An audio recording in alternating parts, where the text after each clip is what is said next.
Wisdom. So far, we have discussed about a few important topics regarding having a vision towards life.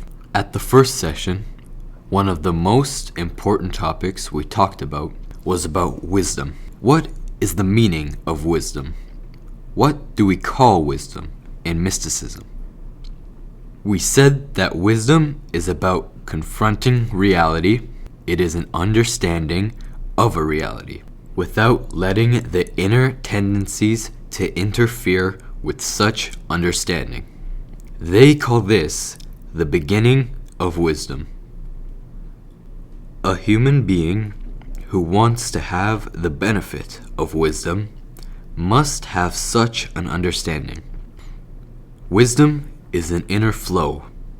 Wisdom is not attainable from outside oneself. It is something that is inside a person. Everyone has it, and the guidelines of our mystic teachers could be used in understanding it. Another topic we talked about was about how to trigger the flow of wisdom in a person. To do this, one must see oneself with complete humility, to see oneself without the interference of tendencies. Without the meddling of aspirations, it is not important what I want to be. What is important is what I am now. We must be able to see ourselves the way we are. What we want to be, or what we will be, is about wishes and aspirations. A huge amount of humility towards oneself is required, meaning that we must be able to be so humble towards ourselves that when we lie, we are able to see it as it is and to notice that we lied. Not that you must tell someone else that you lied, just to be able to notice it yourself. And to have a modest confession to yourself regarding your deeds and not what is in your mind. What is in our mind is displayed in us by way of wishes and aspirations.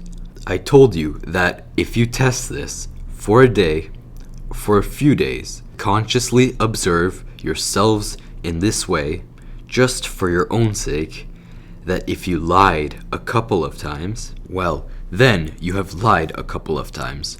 Try not to disguise it. And at the same time, try not to judge it.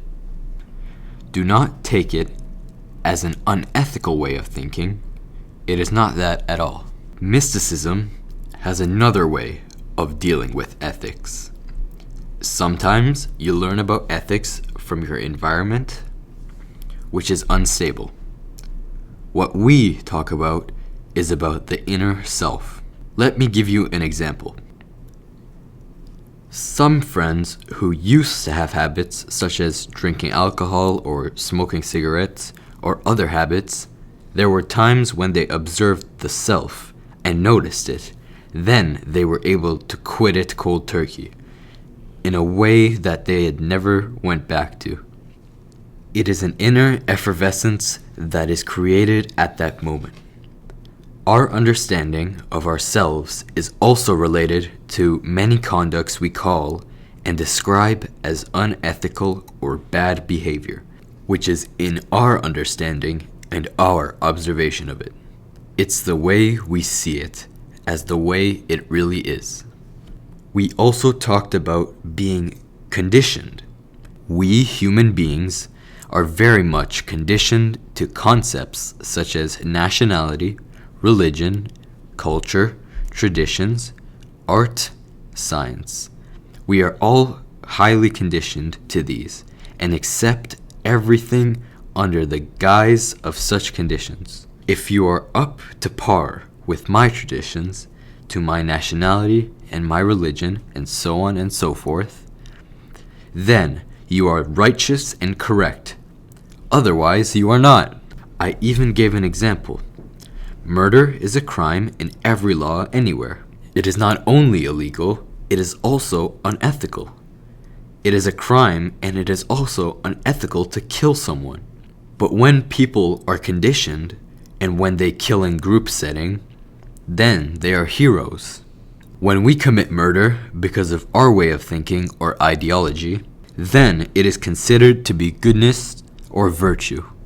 What mystics say is that such things must be dried up from its roots, from within oneself. The way to dry it up does not require fighting with it. The way to do it is just to observe it.